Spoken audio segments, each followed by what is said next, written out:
wabarakatuh. Hai, apa kabar teman-teman semuanya?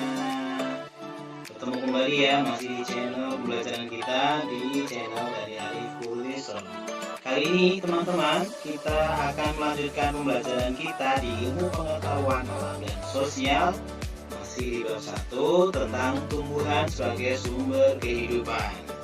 Kemarin kita sudah sampai dengan belajar di bagian-bagian tumbuhan kan? Nah, kali ini teman-teman kita akan menuju ke tujuan pembelajaran yang kedua, yaitu mendeskripsikan proses fotosintesis ya. Jadi apa sebenarnya fotosintesis itu, kita akan kupas dan kita pelajari pada kesempatan kali ini. Semuanya sudah siap ya teman-teman? Oke, baik, kita akan mulai. Mari kita baca basmalah terlebih dahulu. Bismillahirrahmanirrahim.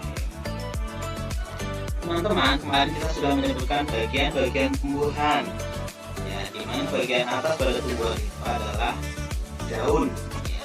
Kita sudah paham ya tentang posisi daun dan fungsinya. Nah, pada tumbuhan ada satu proses yang sangat penting, yang ini merupakan boleh dibilang adalah proses terpenting ya. Bahkan di sini Pak Guru menyebutkan di bagian tumbuhan ada proses fotosintesis yang merupakan proses paling penting di bumi karena pengaruhnya sangat banyak terhadap kehidupan bagi yang lain. Nah teman-teman, berdasarkan cara makhluk hidup memperoleh makanan itu terbagi menjadi dua, dimana yang pertama yaitu ada autotrof, kemudian yang kedua ada heterotrof. Apakah autotrof itu? Autotrof adalah makhluk hidup yang dapat membuat makanannya secara mandiri atau dilakukan sendiri, gitu ya. Sedangkan heterotrof adalah makhluk hidup yang tidak dapat membuat makanannya sendiri, artinya menggantungkan pada makhluk yang lain, itu misalkan hewan atau manusia, kita sebagai manusia ya. Baik, kita lanjut teman-teman. Dalam fotosintesis ya, kita tahu ya, sudah Guru sampaikan bahwa fotosintesis itu adalah proses pembuatan makanan oleh tumbuhan dengan menggunakan cahaya matahari, air, dan karbon dioksida. Jadi fotosintesis adalah ya pembuatan makanan.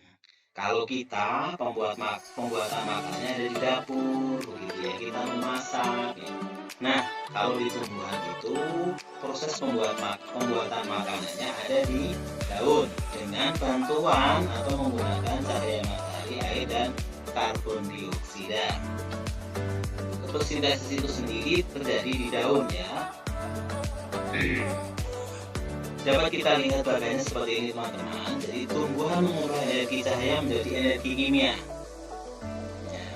Karbon dioksida, air diserap oleh klorofil yang ada di kloroplas ya, yang ada di hijau daun itu, kemudian diubah menjadi glukosa ya, gula dan oksigen.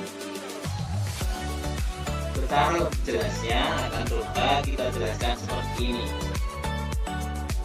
Nah, di sini ada satu lembaran daun, satu daun yang coba kita buat bagian gambarnya seperti ini teman-teman, dimana air dan karbon dioksida yang diperoleh dari udara, air dari akar yang diserap ya, gas CO2 atau karbon dioksida itu diserap melalui stomata atau lentisel ya, atau boleh dibilang lubang-lubang yang ada pada daun.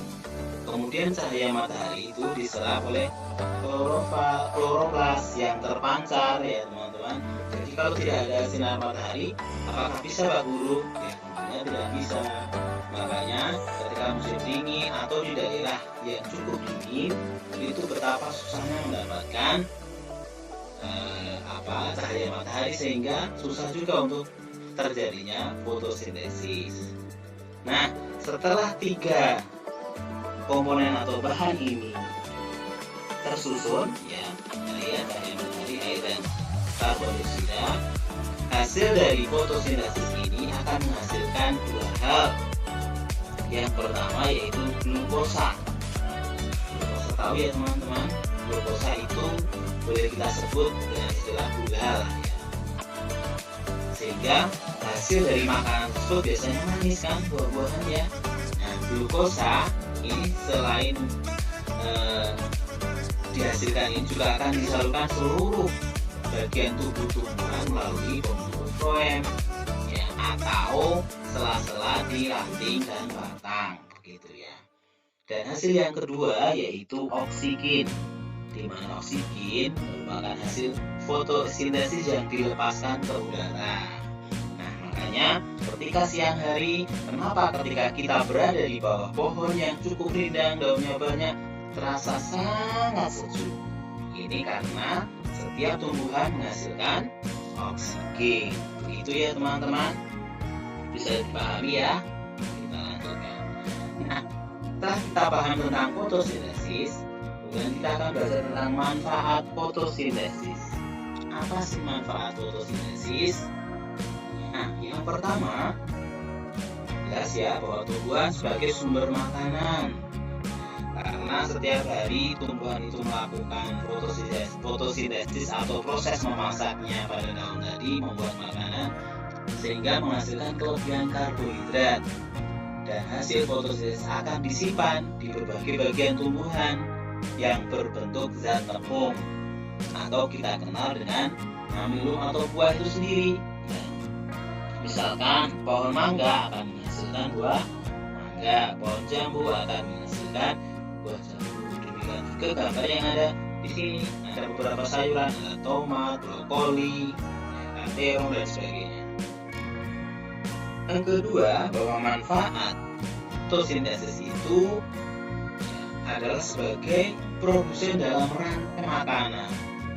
Nah, ya, sehingga ini bermanfaat bagi makhluk hidup yang lain. Contohnya hewan-hewan yang senantiasa mengkonsumsi tumbuh-tumbuhan setiap hari seperti ternak, ya, sapi, kambing, gitu ya, kelinci dan sebagainya. Nah, kemudian manfaat yang ketiga adalah bahwa tumbuhan sebagai pembersih udara.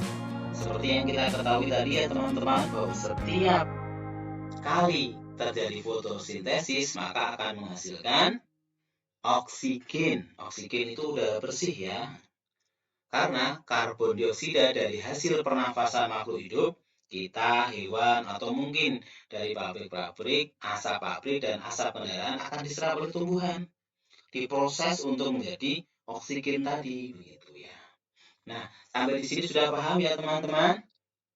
Ya, alhamdulillah kalau sudah paham. Sekarang kita akan coba berikan soal latihan.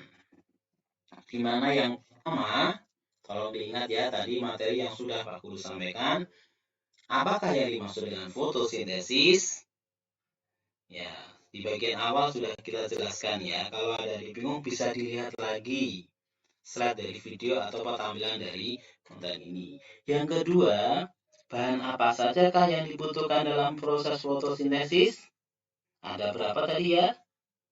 Iya, ada 3. Silahkan disebutkan. Kemudian yang ketiga, apakah manfaat dari fotosintesis pada tumbuhan itu? Ada berapa?